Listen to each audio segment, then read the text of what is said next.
Ty, over here, this side. I feel like when they announced this card was coming to Sydney, you seem to be the name that everyone assumed would be near the top of this card. So I guess what does it feel like now that you're only a few days away from fighting and you might have the biggest pop of the entire night? The biggest what? The biggest ovation. That'd be cool.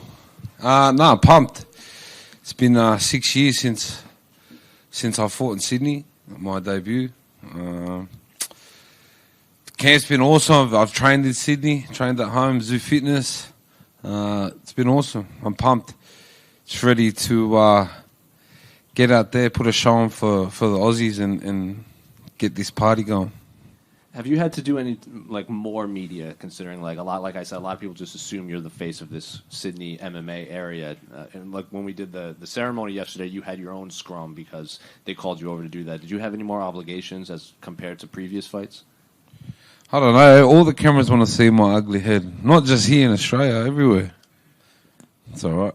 Historically, in the past, like when you fought Stefan Struve, you've done very well against tall, lanky opponents. So what do you make of Alexander Volkov as an opponent? I think it's going to be I think he's a great opponent. I think it's going to be a great fight. Obviously, everyone knows how big he is. And I don't think he's going to do too well me on his chest and coming forward. So there ain't really much game plan. Get in there, fucking smack on, and then we after party. Will your family be in attendance? My family will be there.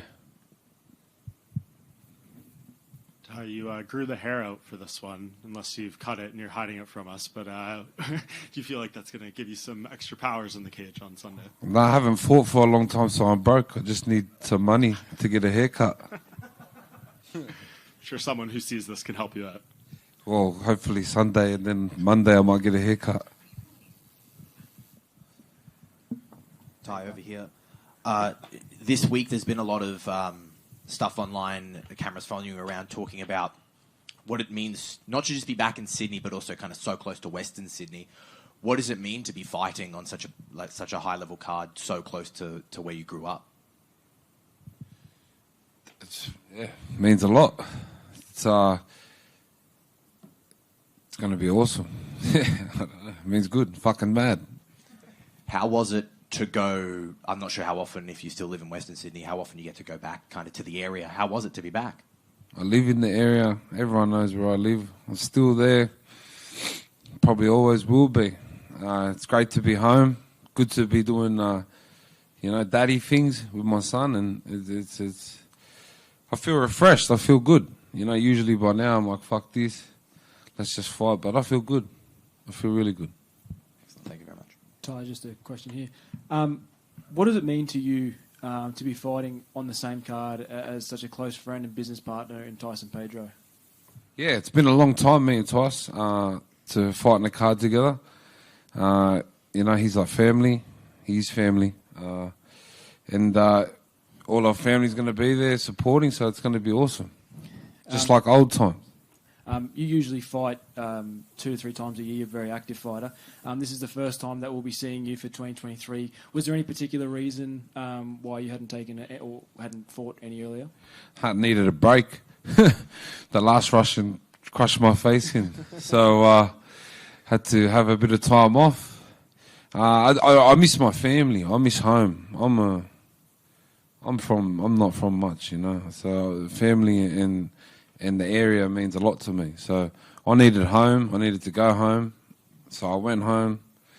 I feel good now, and I'm fucking ready to roll. Last one from me.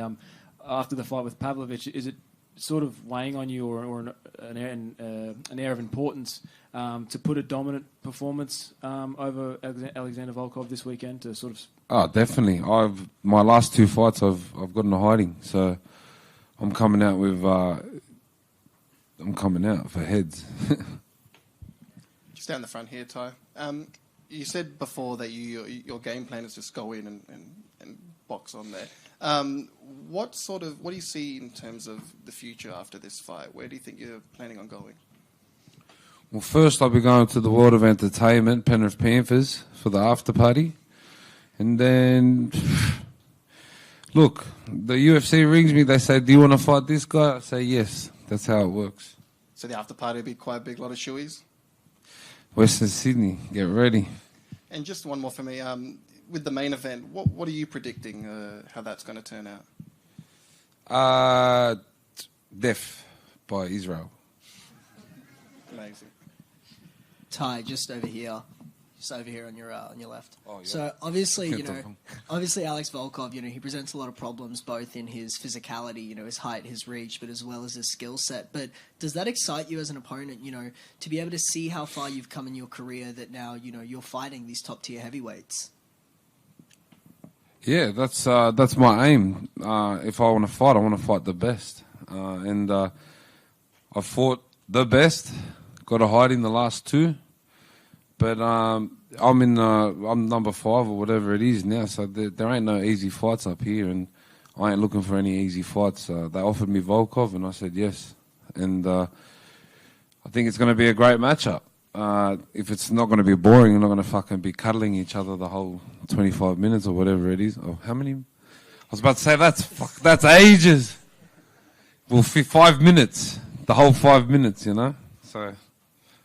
For sure. And look, last one from me. Your career got off to a really, explosive and quick start, some dominant finishes and a lot of fights back to back.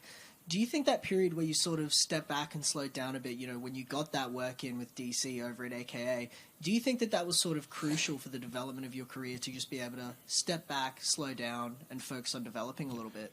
Well, I think the fighter I am today is very different to the fighter I was on that losing streak, to this losing streak. But, yeah. Fuck. Let's go. G'day, Tai. So you're fighting at home. Does that mean you get to stay at home, or does UFC make you stay at the fighter hotel?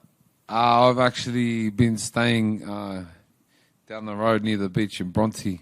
We don't stick out down there, but it's a nice place. We fit in. And you're one of 5 Samoans in the UFC, and there's 4 of you fighting on Sunday. What does it mean to you to be representing your culture on a massive platform like the UFC? Very proud. I always represent where I'm from and who I am, and to do it with my Usos is very important and very good for a little small island of Samoa. And I know you probably shouldn't look past events, but Saturday night, have you figured out how you're going to grieve when the Panthers lose to the Warriors? I've got 1,000 on it that you'll be grieving. Hey, up the wires, mate. 1,000 says you won't. 1,000? I don't have that kind of money. Oh, well then. Well then, why? No. You reckon you will win? Yeah, mate. Come on, man. I'll wipe your tears away at the after party. Wipe my ass.